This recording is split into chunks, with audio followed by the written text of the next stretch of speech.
Now at 6, the case of a suspected bra bandit in Merrill. It's unfortunate because it's all for a cause. Plus, one woman with a crucial role at the Wisconsin Valley Fair. I make sure that they take, balanced nutrition. And a way for troops to phone home. Newsline 9 at 6 starts now. From WAOW, all your coverage in stunning high definition. Newsline 9 at 6, your trusted resource. There were some, in fact, hanging out of the car as the officers pulled up to make the traffic stop. A display meant to raise awareness for breast cancer in Merrill received some unwanted attention this morning. A Merrill man has admitted to Newsline 9 he stole bras from a breast cancer awareness display. Thank you for joining us. I'm Brian Groff. We just got off the phone with 40-year-old Christopher Tivetan. He was arrested just after 1 o'clock this morning. Police say a witness had spotted Tivetan cutting down bras from a Bras Across the Bridge display. Officers say they later found 80 bras in his car. Tivetan now faces a misdemeanor charge of disorderly conduct. Newsline 9's Bonnie Shelton has more. I'm reporting that somebody was cutting some bras from.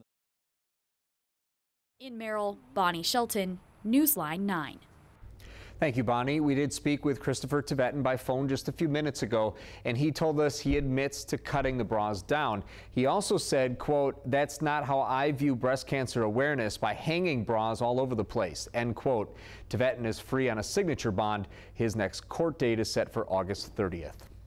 A sheriff's deputy was killed this afternoon in a crash in Milwaukee County. The crash happened on Interstate 43. Police say Milwaukee County Deputy Surgery Alleman was pronounced dead at the hospital. Authorities say the deputy apparently hit a flatbed tow truck. Debris was scattered across the right lanes for perhaps 50 feet. Witnesses heard the collision and rushed outside. They was giving them CPR and getting him out and taking him to the hospital. And the first responding officer, he tried his best to give him CPR, mouth to mouth. It just wasn't working. The freeway was shut down for 3.5 hours as investigators examined the wreckage and measured the scene. The tow truck driver was questioned extensively by investigators and did not appear to have been injured. A La Crosse man has been charged with homicide in connection with a deadly crash in Marathon County. 21-year-old Tyler Deal faces 3 felony counts, including homicide by intoxicated use of a vehicle and homicide by negligent operation of a vehicle. This stems from a crash in February in the town of Spencer. Police say Deal was drunk when his car ran off the road and hit a power pole, killing his female passenger. Deal also faces 2 misdemeanor charges of drug possession. His next court date is scheduled for August 29th. The lawyer for a high school coach accused of sexually assaulting a student athlete has asked the judge to dismiss one of the charges. In a motion filed in Marathon County Court, the attorneys for Rory McKellips say that a charge of using a computer to facilitate a child sex crime should be dropped. The attorneys say McKellips acknowledges that he communicated with the alleged victim with a cell phone. However, they say the cell phone is old by today's standards and had no internet capabilities. McKellips is charged with repeated sexual assault of a child. A jury trial is set for August 27th. We have an update on the Adams County oil spill. Federal transportation officials have said the pipeline cannot be reopened right now.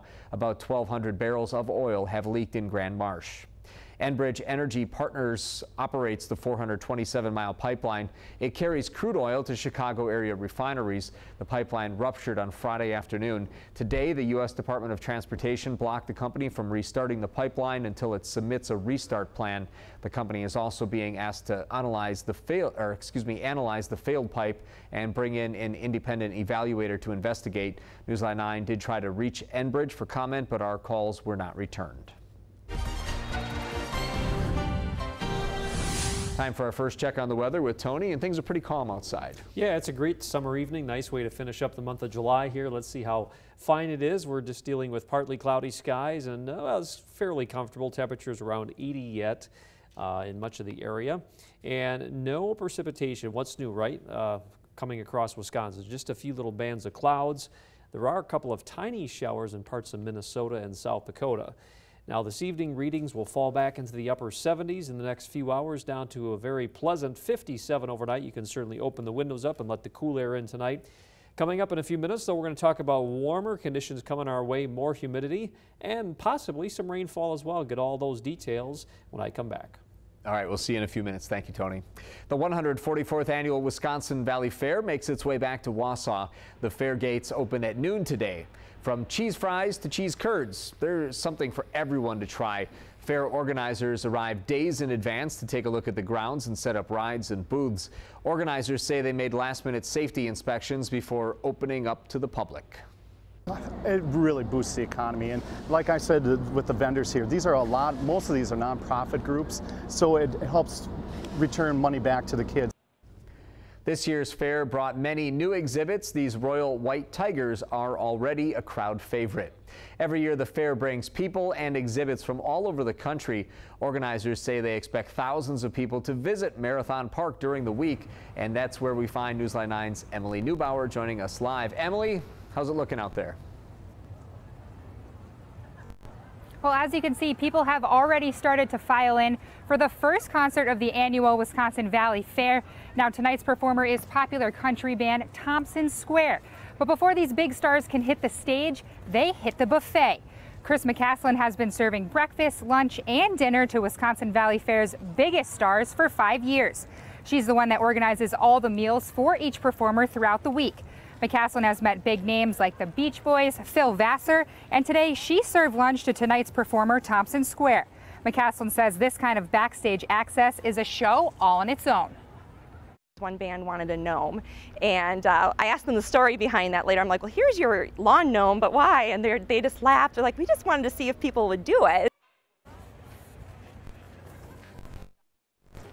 Now, McCaslin said she usually spends with most of the stars, and by the end they are pretty close. That's why she says she has no problem making sure they all eat their vegetables, because if not, apparently they would only stock up on desserts. Now, tonight's concert kicks off at 7:30. As you can take a look, there's still plenty of room, so grab your pillows, your chairs, your blankets, and come on down. Now, I heard from my source that tonight's performers ate all their vegetables, so they should be ready to go.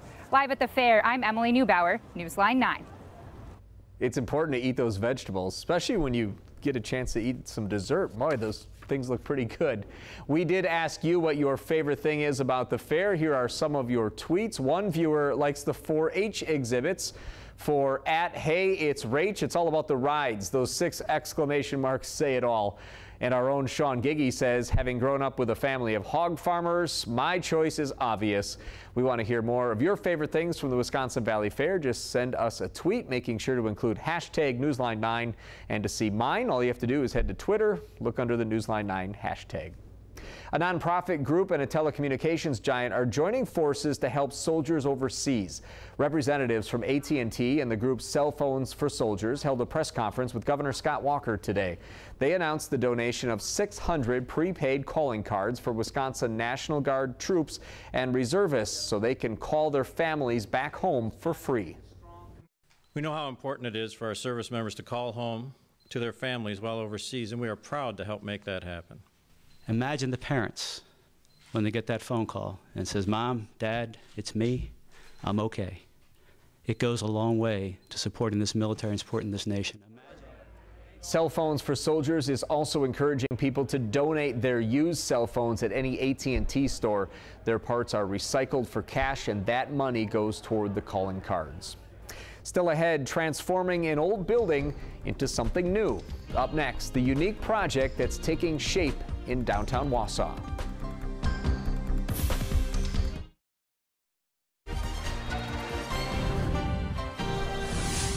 Wausau's federal building is taking shape as workers transform it into loft-style apartments. Newsline 9's Anna Carrera brings us inside the building, nearly 80 years old, as it becomes new again. Wausau's federal building looks like a blast from the past, surrounded in Wausau. Anna Carrera, Newsline 9. It's really coming together. Thank you, Anna. The federal building apartments are scheduled to be finished by December. If you're interested in the building and you'd like to find out more, you can head to WAOW.com. A Marathon County farmer is accused of firing a gun because he was angry about a low-flying airplane this morning. The sheriff's department says the farmer in the town of Castle called authorities asking to shoot down the plane because it was disturbing his cattle. Deputies went to his house after a neighbor heard gunshots. Authorities tell us the farmer fired into the ground to send a message. Deputies say the man was not arrested, but the sheriff's department will send the case to the district attorney's office with a recommended charge of disorderly conduct.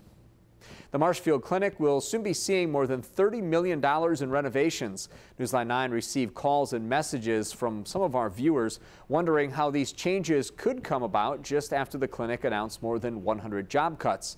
Clinic leaders say the renovations are a different part of their business. Newsline 9 sat down with the clinic's president and CEO. We will have a balanced story coming up for you tonight at 10. Time now for us to take a look outside. The Wisconsin Valley Fair underway in Wausau. Some clouds and a bright blue sky. Tony's in next with your future track forecasts on Newsline 9.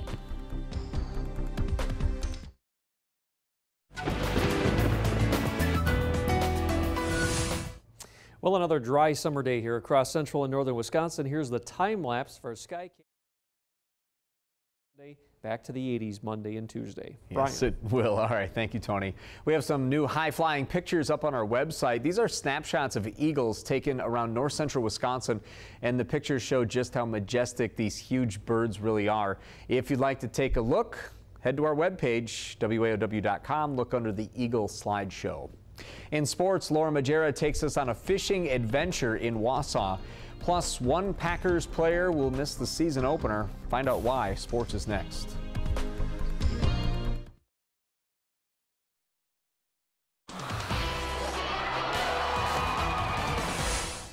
The Packers are only a few days into training camp, but Coach McCarthy says that rookie defensive linemen Jarrell Worthy and Mike Daniels have already impressed their fellow teammates and the coaching staff.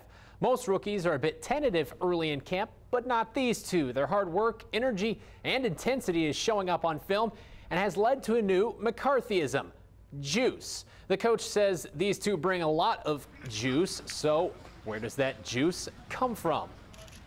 My dad used to use the term, leave it all on the wrestling mat, you know, when I used to wrestle. As in, when you're done a wrestling match, you shouldn't even be able to walk because you just gave it your all. And the same thing with the football field. You know, if you can leave a football practice and say, man, you know, I feel great, I feel like I can go run a mile, then you didn't work hard enough. This makes the game a lot more fun, you know, when you're out there, you know, busting your tail and trying to, you know, make plays and do the, you know, work to the best of your abilities. You got to have fun with it, you know. You can't be dull and kind of quiet and anything like that because we don't play the game that way. And linebacker Eric Walden won't be playing the game after the NFL today suspended him for the season opener for violating the league's personal conduct policy. Walden spent last Thanksgiving weekend in jail after a domestic dispute with his girlfriend. He had agreed to perform 50 hours of community service and continue counseling. Well, sports director Laura Majera is in Alaska right now, back to her salmon fishing. But before she left, she hit the water Wisconsin style. Just north of Wausau, I decided to head out fishing with Kirk. I'm Lauren Majera, Newsline 9 Sports. And as we said earlier, that Lauren's in Alaska right now doing some salmon fishing. I'm hoping she brings me back some nice fresh king salmon. That would be good. It's always about fishing with her. I've never had fresh salmon from Alaska. I never had either, so hopefully she does bring it back. Cross our fingers. And we'll be back with a final check on your forecast.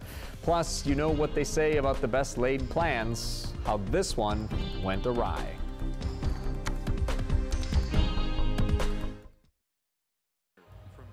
Finally tonight, a Montana man brought his girlfriend to a Chicago Cubs game with big plans in mind. He arranged to propose via a scoreboard message in the 5th inning. But when the moment arrived, the lucky girl was getting beer and her distraught boyfriend was in the stands all alone. He ended up proposing the old-fashioned way later in the game, and she did say yes. I was at a Brewers game recently, and the couple was just across the aisle when he asked, and they went out and got beer together after that. Well, if you're at the ball game, you probably like beer, so probably. It's not the worst thing in the world. You bet. All right. Well, hey, we've got the sun out there yet today for a little bit, with a few clouds rolling in, but it's going to be a nice, quiet evening. Temperatures in the 70s, 57 overnight, and a warm day tomorrow with highs close to 90. Oh. We have a small chance of showers by tomorrow evening. All right. What's coming up in sports? Well, hopefully the Brewers can save some of the drama from last night. Hopefully they can get another win. On to the final out. Thank you for watching. We'll see you back here at 10.